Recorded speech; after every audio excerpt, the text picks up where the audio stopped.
Bonjour, bienvenue sur MM Resurrect, le lockpick. Aujourd'hui, on va vous montrer comment aller chercher le lockpick de plusieurs façons différentes. On en a déjà parlé dans les autres vlogs, et on va y aller plus précis cette fois-ci. Donc la façon de base pour aller chercher en se protégeant, on fait un open guard, on prend les poignets puis on prend les hanches tout de suite. Comme ça, si Dominique veut essayer de s'en aller, je peux tenir ses poignets pour le ramener vers moi. Puis s'il veut stacker, je peux me servir de mes pieds puis mes mains. Puis je vais me protéger. Donc je tombe automatiquement en position un peu comme une pyramide. Donc je vais mettre mon pied droit sur ses hanches. Puis ma jambe ici va simplement l'empêcher de m'écraser. S'il essaie de s'en aller vers la gauche, vu que j'ai un crochet, ben je vais le suivre. Puis s'il essaie de s'en aller vers la droite, ben je le bloque avec mon autre pied. Donc c'est vraiment difficile pour lui de s'en aller. La même chose, je peux le partir aussi du Z-guard. Le Z-guard, c'est qu'on a une jambe à l'intérieur, puis on a une jambe dans les côtes comme ça. Fait que si l'homme essaie de m'attaquer, etc., je pogne ses poignets, je pogne sa tête.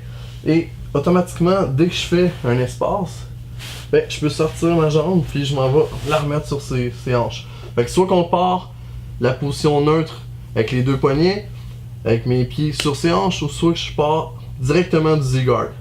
Par la suite, c'est bien simple, je m'en vais coincer soit son premier poignet, je me remets droit, et on fait la même chose que pour l'autre technique, et on a notre lockpick. Automatiquement, il va chercher à ramener ses jambes près de son corps.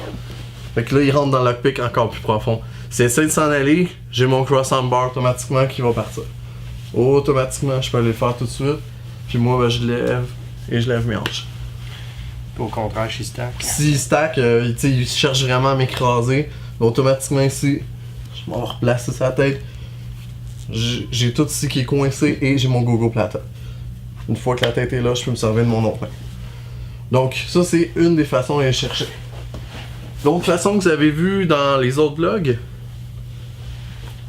donc de base, je passe ma main en dessous, je vais en chercher derrière, je mets ma main, je me tourne de côté, et dès que j'ai mon talon ici, je peux me servir en glissant, et je me remets droit.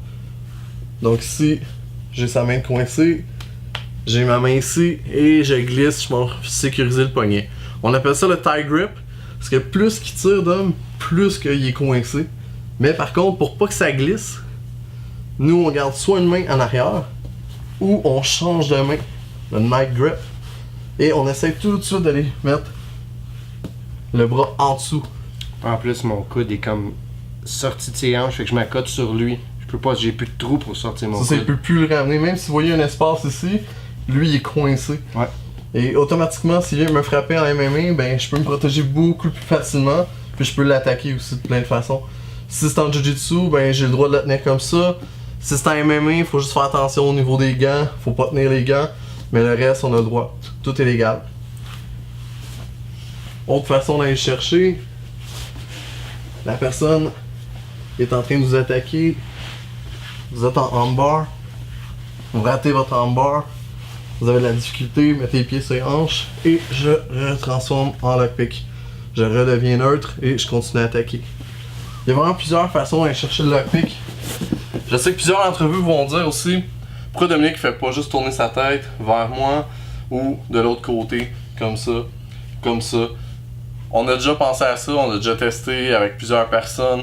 Des personnes qui sont plus axées sur la force, la vitesse, des personnes qui étaient concentrés, qui étaient lents, d'autres qui allaient super vite. On l'a testé, puis dans le fond, quand vous bougez votre cou puis vous vous tassez d'un bord, ben on a des pièges de ce côté-là aussi. On a des techniques de l'autre côté aussi. Il y a un diagramme complet dans le fond qui démontre quand la personne fait telle réaction, qu'on peut l'attaquer de d'autres façons. C'est comme jouer aux échecs. La personne il joue un pion, ben nous on va jouer un cavalier pour aller chercher. La personne joue un cavalier, ben on va jouer un fou pour aller l'attaquer. Il y a toujours une façon d'attaquer, il y a toujours une façon de s'en sortir, puis on va réattaquer d'autres méthodes. Faut pas oublier qu'il y a toujours un contrôle sur le bras ou sur le cou. Fait que même si on se tire, si on lui laisse notre bras ou on laisse notre cou, ben on est vulnérable là. Donc il y a toujours une façon d'aller attaquer. Puis on a pensé à pas mal de situations. C'est sûr que si vous avez un jour avec quand vous aurez tout vu, les prises, que vous avez tout vérifié le diagramme, si vous avez des ajouts, des suggestions ou des façons que vous en sortez, ben c'est sûr qu'on veut le savoir. Donc, vous pouvez toujours écrire à contact@mresurrect.com. C'est nous qui allons répondre. Si On jamais- va le tester. Puis on va le tester live, effectivement. Donc, c'était tout pour aujourd'hui. C'était les façons de chercher le lockpick. Jusqu'à la prochaine, attention à vous et pratiquez prudemment.